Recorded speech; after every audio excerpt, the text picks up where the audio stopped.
UFC Macau is this weekend, and I got the full guard breakdown for you guys coming up in a second. 4 a.m. start, but pretty good card. Now, I've heard a lot of complaints, like this card, like the fights on it really don't have any impact, and that is true. But, you know, good co-main. Actually, it's really not. Jing Yang versus Menifield's kind of a shit co-main. But decent main event, good card throughout, good prelims besides the women's fight. So we're going to get right into it. If you guys want to skip past these boring-ass women predictions, because we got a couple coming up, the timestamps are in the comments. So we're going to get right into this women's fight. So we're going to put on the crafty glasses. Luma Lookboon versus Jacqueline Amorim.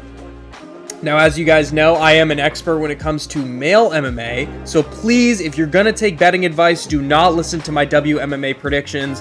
I don't watch fights during WMMA. You know this if you watch my live streams on TikTok. I'll literally just read the chat the whole time. I never watch fights. I even skipped Zhang Mingyang versus Shevchenko. I just didn't really watch. I was on my phone the whole time. I didn't watch Zhang Mingyang versus Yan Xiaonan at 300. So I don't really know anything, and I don't really give a shit about it. But what I do know from my limited knowledge is that this is a striker versus grappler matchup. Luma Lookboon is one of the best unranked strawweights, but she is extraordinarily small for the division. Actually, you know, I have a little bit of crafty knowledge about this. But Jacqueline Amorim is just so much bigger, so much of a better grappler. Now, Lookboon's, you know, she has had her grappling tested. This has always been the worry. You know, like Bruna Brazil tried it a little bit. Maybe Denise Gomez did. I don't even know. But Jacqueline is just a step ahead of all these ladies.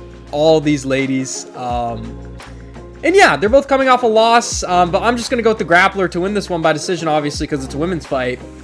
Yeah, Luma Lookboon, you know, she had a lot of potential with the striking, but not that good. Yeah. Okay, here we go. Actual fight I know about. Here we go.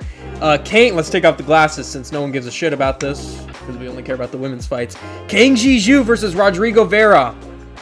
I'm very excited for this one. This is one of the best prelims on the entire card.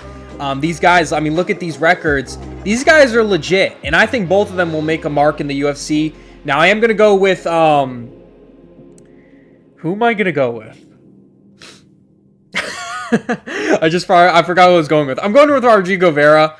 Most people are picking him as well by decision. So I have some notes here because I did the film watch. Yeah, I did the film watch on both these guys. And Kang Ji-Ju is good. He is a kickboxer. This is, again, a grappler versus striker matchup. You're going to see this a lot during the card. He is a kickboxer with very good accuracy, good counter striking, super dangerous with the hands and the knees, good footwork. He can go the full 3. He's been to multiple decisions, I believe, on road to the UFC. Yeah, look here. Decision. But on the regionals, he was getting a lot of finishes. Of course, not against very good competition. But his weakness is the grappling, which is what Rodrigo Vera is. This is almost a kryptonite matchup for both guys, but I do favor Vera here because he is giving me shades of Colby Covington. I just can't ignore the nostalgia. Now, you have guys that go at a high pace in the striking, and then they mix up the occasional takedown like Volkanovski and Yan. You have guys that will go high pace in the wrestling like a Gamera and mix up the striking occasionally. What I love the most is like that perfect mix, and even if it's slightly leaning to the wrestling side, like a Colby Covington versus Robbie Lawler, just beating the shit out of them on the feet, and then just like shoots a double leg, takes them down, lets them get back up. That's Rodrigo Vera. He has an insane pace. It's not even funny. He's been 5 rounds before at an insane pace. This is what is effectively like the 145 Colby Covington. It gives me so many shades. It's not even funny. But the boxing is limited. The boxing's very okay. He has okay low kicks, but he is very open when he comes in. He does like these running 1-2s, kind of like what you see in WMMA a lot, actually, kind of like what Pena does to Nunes in both of their fights, kind of disgustingly. But it'll work against Kang Ji-Ju. Now, I am very scared for him. Again, this is a very close fight to pick. I think the odds, 77% of people going Vera. I think the freaking betting odds are a lot more accurate here. But I'm going to go Vera to win. I just think once he starts building momentum with the takedowns, it's not going to stop. And also, Zhu's lost more times in his career. Just the struggles with the grappling, I think, are more significant than the struggles with the striking of Vera. So give me Vera to put a pace on Zhu and win a decision. But the finishing potential is very scary as well. Okay, women's fight, Angela Hill versus Jingnan Zhang. Jingnan Zhang? This is what I mean when I say, okay, don't crash out. This is what I mean when I say the West has like actual names. Like what the fuck is this culture? Like what is this even name? Okay, what is this even name? Jingnan Zhang? Okay, anyways, all right, let's not get in too much trouble here. Angela Hill is Unk, or I guess she's Aunt now. But I'm going to go with Jingnan Zhao to win. She was like a 1FC champion, one of the best unranked, or not unranked, one of the best women's fighters outside the UFC. The activity is detrimental, though. 5 fights in the last 5.5 years. But she's getting up there in age. So is Angela Hill. She's a little bit bigger here with a little bit less reach. I'm going to go with her by decision, getting some takedowns, outstriking her on the feet. Angela Hill, the record is garbage, but like, I'm saying this as a guy who hates WMMA and shits on WMMA all the time. Angela Hill's actually still good, and she's been robbed a lot in her career, like, honestly. Like, that, she's probably been robbed, like, 4 times in her career. A lot of split decision losses. And even decision losses she should have won. But lack of momentum here, 2-fight losing streak. Yeah. Listen, she's good. She's a good boxer. She has decent takedown defense and a little bit of finishing potential. She's a very well-rounded fighter, but I'm going to go with Jingnan Zhao, even though I know nothing about her. Just, like, the hype. So yeah, we're gonna go with Jingnan Zhao. Anyway, so yeah. Alright, Ray Saruya versus Luis Garul. 90% of people going Ray Saruya. This is going to be... You guys are going to give me so much credit when I get this one. I'm going Luis Garul. He just fought a fucking 2 weeks ago by the time of this fight. And I actually really like that for him. Sometimes I don't like that time to time, but I don't think Luis Garul has to cut an absurd amount of weight for bantamweight. I think he will get this one. Now, I picked him against Perez 2 weeks ago. No one believed me. What, 80%? No, it wasn't that bad. But a lot of people went Perez to win. I said, listen, Garul is a fucking ball of muscle. He's a ball of muscle. It's hard to take him down. He has good initial takedown defense, layer 1 takedown defense, good striking, decent power on the feet. And I think it's a similar thing against Ray Saruya. Now, Saruya is definitely a better wrestler than Perez. But I feel like Saruya has less submission threat for one, and also, I feel like the striking is almost the same, if not a little bit worse. Ray Saruya had a good start to the UFC until he faced Joshua Van about 14 months ago, which, first of all, actually, if you're picking Saruya, I actually really like that he's taking a layoff here because, you know, Van stuffed every takedown, schooled him on the feet. I like that he's taking 14 months off at this age because you don't need to stay so active at this point in your career. You're so young, you need to develop. So I do like that. But I just don't think it's enough to beat Luis Garul. His build is just so made for stuffing takedowns, especially a guy like Ray Saruya, who makes them very telegraphed. Now, Van, he set up the first couple very well, but then he starts getting desperate. Then they start getting stuffed, and it's like he's shooting halfway across the fucking cage, losing cardio. I don't like it. Even though Saruya does have good cardio, you know, decent durability, he's tough. You know, you see this a lot with the Asian fighters, which we'll get into. So many of these Asian fighters, man, like, they're so tough and durable. They just lack head movement. Same thing with Saruya here. We know he's training with Tyra. Okay. He lacks head movement as well. It's like, it's in their fucking DNA. And I'm going to mention this like 3 other times in the video. These guys are so tough. They move forward, but they just have no head movement. And Saruya. I think Garul's the superior boxer here with good low kicks. I'm going to go Garul as the moderate underdog, and in terms of favorability by the fans, massive underdog. 10% going Garul. I'm going Garul by decision. Okay, I don't think he'll finish him like he did. Oh, I swear he finished Perez. Okay, I guess he didn't finish Perez. I'm already forgetting shit. But yeah, he'll beat Saruya. Come back when I'm right on this, okay? Iori Chilang versus Cody Haddon. It's been a while since Iori Chilang fought, right? Oh, no, it hasn't. It's been 7 months. Okay. Well, I was thinking the Raw Rosas fight. Well, it's been a while since Cody fought, right? Yes. Almost 2 years since Cody fought. The activity is actually painful for such a good prospect. Definitely better than, like, a fucking Colby Thickness. Like, this is the true Australian prospect. And he never fucking fights. I'm going to go Cody Haddon here to win, obviously, by decision. Again, Iori Chilang, this Chinese archetype, this Asian archetype. It's not even a stereotype racism. Like, this is just what it is. This is called pattern recognition. These guys are super durable, super granite, but they're stubborn. They move forward. They throw big winging hooks, okay? And they don't move their head. Iori Chilang doesn't move his fucking head. We all know what Cody Haddon is. He's a very balanced fighter with very good grappling. He has good back takes, good submissions. He's good at getting you spread out on the ground, whether that's in mount or flattening you out onto your stomach and getting a fucking rear naked choke or beating the shit out of you. Iori Chilang has lost so many times in his career. While I do think he has okay takedown defense, you know, Raul Rosas took him down like 3 times out of 7, I believe. You know, Zahabi finished him 3 years ago, and I know he's coming off a win against Cody Gibson, but that KO was like, Cody Gibson just fucking lunged into the pocket with his hands down and got sniped. Cody Haddon's going to move forward methodically. Nothing like that would ever happen. So let me go Cody Haddon to win a decision here. And also, Iori Chilang, like, Raul Rosas is genuinely garbage on the feet. And I know he had a takedown threat, but he was, like, jabbing you up, dude. You were, like, low-key on equal terms in the striking with Raul Rosas, which is actually why I picked Rob Font to beat Rosas, which was a bad pick. But he's just garbage. Like, I don't... He's just garbage. He's not the worst, but he's kind of garbage. So give me Cody Haddon to win this one. The activity scares me, but I just feel like he's the far superior technical striker along with grappling superiority. So let me get Cody Haddon to win a decision here. Meng Ding. See, this is what your name is Meng Ding. Like, what the fuck are we doing, China? Versus Jose Souza. These guys are big for welterweight. Look at Jose Souza, 6'3", 79 inches of reach. Woo! And Meng Ding, 6'2", 73 inches of reach. Kind of a tricky fight. A little bit tricky. I did a film watch on both these guys. We got the notes pulled up here. Let's see what I said. Meng Ding. Watch back his recent fight against Hursunoyev. And I watched back some older fights because this guy has so many fucking fights. I think 44 times. Insane amount of film to watch. So I kind of spread it out methodically. Looked at the times. See how much he developed in time. He's okay. He'll never be anything. He's okay. What do I have on him? Again, he's very long and lengthy. He's not a wrestler. Jab, 1-2. Big, lengthy 1-2. Decent teep. But again, Asian stereotype, archetype. It's true.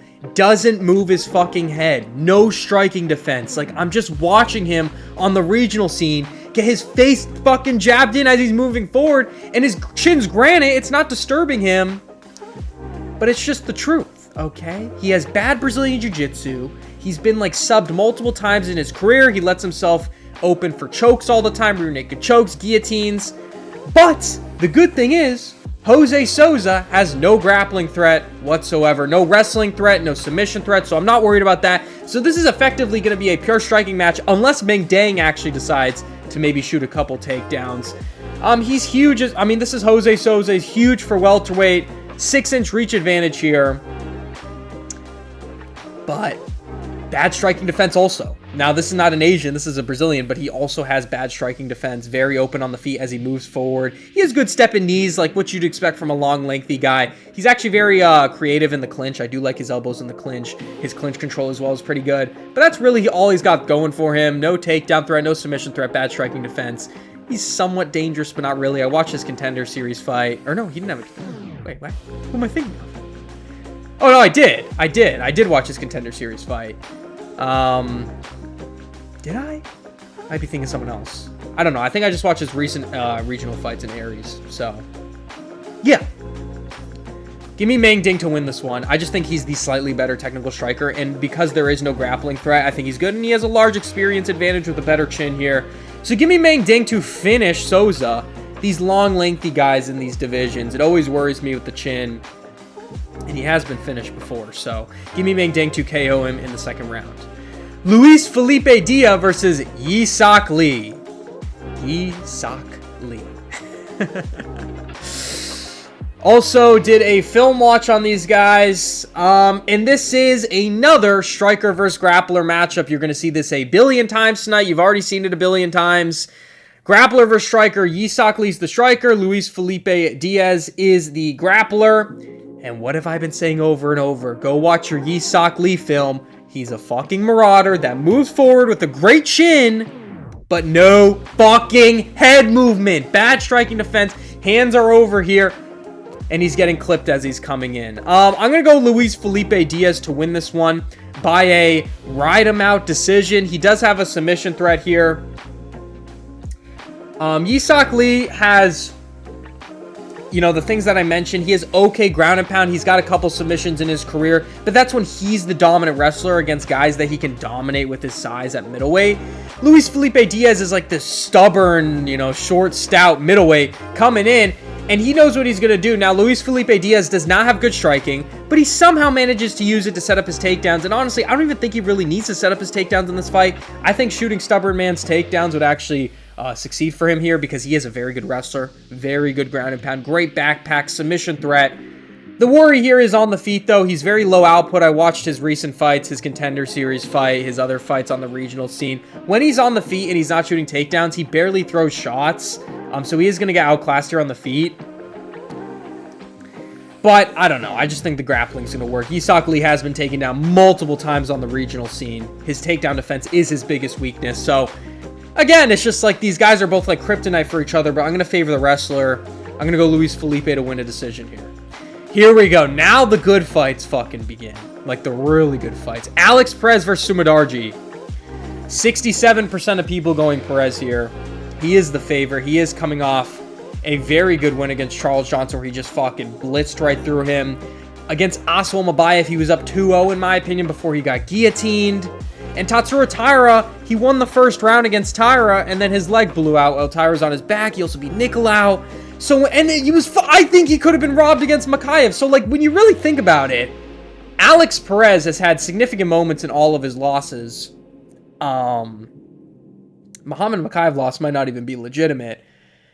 So I get if you're picking him, you know, he's dangerous, he's going to run fucking forward, but I can't ignore Sumidarji's last performance. You know, I picked him to beat Jesus Aguilar, and I was shocked. I was like, who is this? This is not the Sumidarji that fought Charles Johnson or Tim Elliott, okay? This guy's a whole different guy. His grappling since he began his career years ago has really grown, like, exceptionally. You know, that is what Alex Perez is going to go to, I think. I think he's going to try to get takedowns up against the fence. And he might succeed on a couple, but I just think he's going to get pieced up at range by the Tibetan Eagle. Only in Tibetan I think he's going to get pieced up at range, you know, fucking 6.5-inch reach advantage here for Sumidarji with a height reach as well. You know, Alex Perez is getting up there in age. You know, once you get past 34 at flyweight in the lighter man skill weight classes, it starts getting worrying. So give me Sumidarji to win this one by out-technically striking him on the feet. I think he's going to hurt him at one point. He hit like a stellar hip toss in Jesus Aguilar. And Jesus Aguilar, honestly, is a better offensive wrestler for flyweight than Alex Perez is. Although Jesus Aguilar has the worst fucking striking ever. And he's like so stubby and like his reach is so small and his striking sucks. But he is a better wrestler than Alex Perez.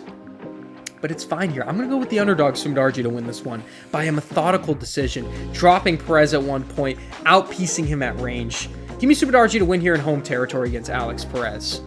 Jake Matthews versus Carlson Harris. Pretty obvious pick. Going to go Jake Matthews here to beat Carlson. Carlson's on the back end of his career. 2 bad losses in a row to Chaos Williams and to Ponzinibbio. And that was when Ponzinibbio was on the back end of his career as well. Yeah, give me Matthews to win this one. I mean, just the superior grappler here. This is what it is. Striker-grappler matchup, except the difference is Jake Matthews is actually competent on the feet. We all remember when he had a technical striking fight with Michael Morales on the feet, which is exactly why I think Morales is very overrated. But he's decent. Good one. Just so simple on the feet. No finishing potential on the feet. But when it comes to grappling, pretty fucking good. Now, the Neil Magny fight, he had that one in the bag and he fucking sold it. There was some controversy there, but Neil Magny did win that fair and square. But before that, nice little 3-fight win streak. You know, Nijhakwani is low-key just a different version of Carlson Harris, except he's like higher output in the first round and he's actually a little bit more dangerous. I just think the Chidi Nijhakwani fight is just the Carlson Harris fight. It's the same fucking thing. It's the same fucking thing. They're like the same archetype fighter. Big, long, lengthy for welterweight with good kicks. So yeah, man.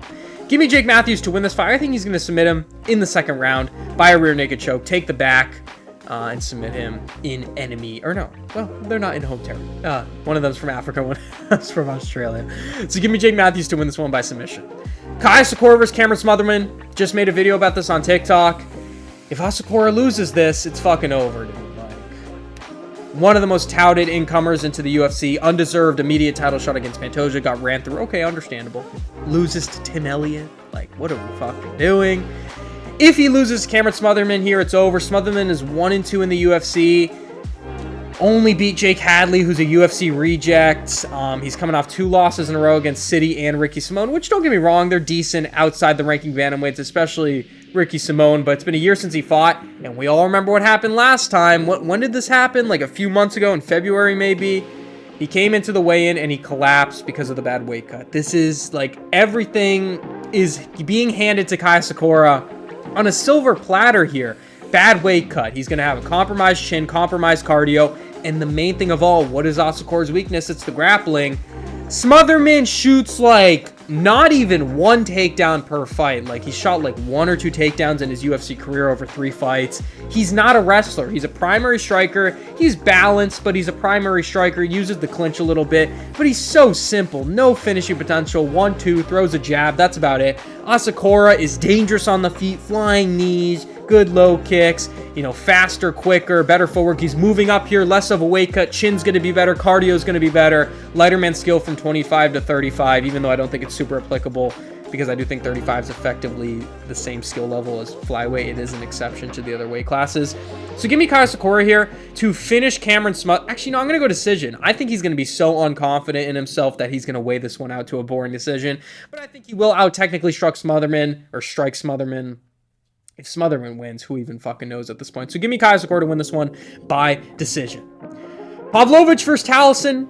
Now, there is like a couple people going Taliesin, but as you can see, the vast majority going Pavlovich. Super fucking favorite. This is crazy. Minus 650 is crazy. I'm going to go Sergey Pavlovich. Excuse me. I'm going to go Pavlovich to win. Now, excuse me again. Can't stop burping. Super gassy. What do we got here? Taliesin showed that he is not the guy. You know, when he came into the UFC and beat Tafa, I said, listen, I'm very hyped for this guy. I made hype videos when he was fighting Derek Lewis. I said he better fucking beat Derek Lewis, because at the time, we didn't have Hokit, okay? We didn't have Pericic. This is the only heavyweight prospect we fucking have at the moment, and he looks really good. He's huge. He's a BJJ black belt at the time. We never saw his grappling till the Tuivasa fight. Okay, he's got good elbows, good knees in the clinch. He moves forward, good low kicks, very good on the feet. And then we saw the Derek Lewis fight and him get slimed out because he has no striking defense. And then we saw him versus Tuivasa, where Tuivasa's fighting like an idiot and still making him look like a fool on the feet, even though Taliesin did have like one moment in round 3 where he's just like punching Tuivasa in the head who's not moving his head. And we also saw Taliesin gas the fuck out. Disgusting cardio. Started gassing in round 2. Give me Sergey to rip his head off. Now, I know Sergey, you know, I made a video on this also on the TikTok. I know Sergey, you know, we haven't seen the nostalgia Sergey since fucking 3 years. It's really been that long, actually. It feels like it's really been that long. 3 years since we saw the Sergey of old, when he beat Curtis Blades in spectacular fashion. Got slept by Aspinall on 2 weeks' notice. Outclassed by Volkov. And then, you know, Rosenstrike and Waldo. Listen, Waldo aged well, but just decision stinkfest. You know, he dropped around to Waldo. He had to smudge Rosenstrike on the ground. And while I do like that for the development of his skills, it shows that he doesn't need just one big KO. I just miss the KOs. But I do think overall, you know, it's hard to say. Now, if he sleeps Taliesin, I'm going to say, oh, absolutely, this version of Sergey is better than the one that fought Volkov because he's developed the offensive wrestling. He can technically strike now. But I need him to get a finish here, man. And I do think he will. Talison's striking defense sucks. Leaves himself very open. I think Sergey's going to move forward. I think he's going to scare Taliesin. Like, I think Talison's going to be on the back foot. We saw this in the Waldo fight as well. So give me Sergey to sleep his fucking ass in round 2. Technically striking in round 1. Taliesin might shoot a takedown. It's going to get stuffed. I think Sergey's really good at punishing you after you shoot a takedown off the break. Yeah, what is there to say? He's a superior striker here. He's got better cardio, more momentum. Give me Sergey to win this fight by finish. If he doesn't get the finish this time, or if he loses, it's going to suck, man. But give me Sergey to win by finish. Zhang Mingyang versus Alonzo Menafield. Kind of a shit co-main. We all remember last fight, Zhang Mingyang, a while ago, 9 months, was supposed to be Johnny Walker, stuffed the takedown, ended up in mount, and then we find out, miraculously, that this big up-and-coming Chinese prospect can't check a low kick for the life of him. You know, I failed to watch his regional fights, because at the time I said, what is even the point of watching extensive film here? He's going to beat Johnny Walker. You know, I watched the last couple fights, but didn't watch his losses on the regional scene. Guy can't check a low kick for the life of him. Alonzo occasionally throws the low kick. Throws about 10 a fight. But not on the level of Johnny Walker. Johnny Walker's main tool is the low kicks. I said that going into the Reyes fight. I said Reyes would win. You know, Johnny Walker's an awful boxer. All he can do is low kicks on the feet. He's got some explosive moves, some capoeira, flying knee, bullshit. But Alonzo's low kicks are not as good. Now, I do think at this point, like, I want to say, like, you have to, like, you've taken 9 months off, and you understand, like, really good boxer, you know, I can stuff the takedowns, I got a granite chin, I'm Chinese, okay? All I need to do is check low kicks. You gotta think Zhang Mingyang's been working on his low kick defense in the last 9 months. If he hasn't, I'm gonna crash the fuck out. But let me get him to win here over Alonzo. Alonzo's going to try to shoot takedowns and smudge him in the clinch. I don't think it's going to work at a tremendous level. I doubt he's going to get a takedown. Alonzo has also showed like a very low fight IQ in multiple moments. We all remember the Ulberg fight when he just charged straight in and got KO'd in like 12 seconds. That's a possibility, but also just like decisions throughout the fight. Like even when he got his win over Julius Walker on short notice, he looked like an idiot in that fight. Like he's just fighting like an idiot. The striking decisions are just stupid. You know, he's trying to do explosive moves. It's just dumb IQ. He's super old. He's getting up there in age. Jamie Yang's a decade younger. He's got home territory here. I'm going to go with him to finish Alonzo in the second round. I think Alonzo's going to give him a couple low kicks, might sweep him off his feet. We're going to be saying, oh shit. You know, he's going to shoot a couple takedowns. They're all going to fail. He's going to get like a minute of control time in the clinch. But Jamie Yang is a very good boxer with a granite chin. I do think he's going to sleep Alonzo here. Alonzo's been slept many times in his career, hurt so many times in his career, and he's coming off that loss as well to Volkan Ozdemir. And is Volkov Ozdemir, he's different than Ming Yang, but is he really that much of a better boxer than Ming Yang? No, and Ming Yang's actually a lot more dangerous than Volkov with the hands. So give me Ming Yang to win here as the heavy favorite, or the moderate favorite, I guess, against Alonzo Menifee. And finally, the main event, Song Yadong versus Deiveson Figueiredo. Like, in concept, in theory, it's a decent main event because of rankings and, like, Figgy and Yadong, you know, cool fighters. One of them's a legend. But this fight just has zero impact because what is Figgy still doing here? This is my lock of the year. You know, a few months ago, I said my lock of the year is Horiguchi beating Albazi, and I was right. This is going to surpass that. Like, there's no way Figgy fucking wins this fight, right? There's no way. What can he possibly do? Deiveson Figueiredo's prime is gone. If this is a prime Figgy, because listen to this. I actually think prime Figgy was simultaneously the one that fought Moreno in the third fight, the second fight, the first fight, and also the one that fought Cody Garbrandt, Rob Font, and Chito Vera, and Piotr Jan as well, basically. I think after that Jan fight, it just like fucking disappeared. It disintegrated. Against Corey Sandhagen, he effectively gave up. I don't believe that he tore his ACL in that heel hook. It wasn't even in, okay? He didn't even rip it, honestly. It was a knee bar, I don't even remember. And he looked shit against Umar. He looked shit against, honestly, Montel Jackson, even when he beat Jackson, which did not age well either. Jackson can't stuff a takedown for the life of him. That aged that aged terribly as well, and he arguably lost that fight. I thought Figgy won. He did not arguably lose, but it was a close competitive fight.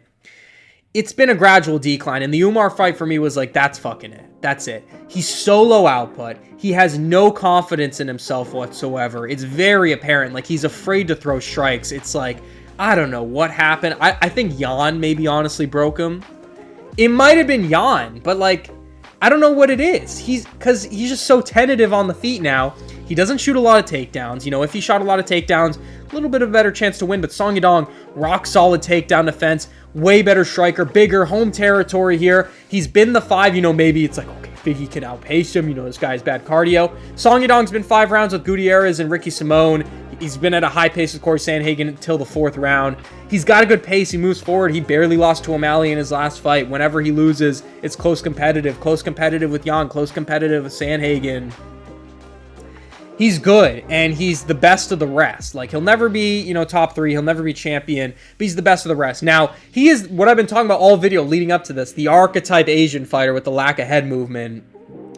He's the pinnacle of that. He's the evolution of the Asian with no head movement. He's actually moved his head a little bit, which is the best you can get as an Asian. He's bobbing around, big overhands, insanely powerful, granite chin. There's no way Figgy wins. When's the last time Figgy fucking hurt somebody on the feet? He didn't hurt Jan. Okay, people will say, oh, he knocked down Jan.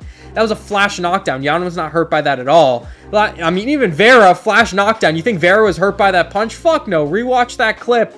The last time he hurt somebody... Who even knows when the last time he hurt somebody is? Because he low-key didn't hurt Garbrandt. Garbrandt was out striking him on the fucking feet. Did he hurt Rob Font? Maybe? I don't even remember. So give me Song Yadong to win this one. I think he's going to wear him out and finish him in the 4th round. Just beat it. I think this is going to be an all-time beating. This is going to be bad for Figgy. I don't think Figgy will quit. Actually, I do think I think he's going to ball up and quit. But I don't think he'll quit in the sense like, he'll be taking a fucking lashing. Okay, whoa. That's not what I meant to say. He'll be taking a fucking beating in rounds 2 and 3. And I think he'll, you know, move backwards, you know, not give up, not quit on the stool. But I think he will ball up in round 4 and get finished here by Song Yadong. Is there anything else here? Give me Song Yadong to fucking annihilate him. I think slow first round, and then he just picks up momentum, snowballs in rounds 2 and 3. That's it for Figgy. He better retire here, man, because, I mean, he's been shit-talking Jan and saying he's going to beat him in a rematch. Like, dude, what are you? You can't be this delusional. It's over. The prime is gone. Give me Song Yadong to annihilate Figgy here. And that is the full card predictions. Hope you guys enjoyed. Until next time.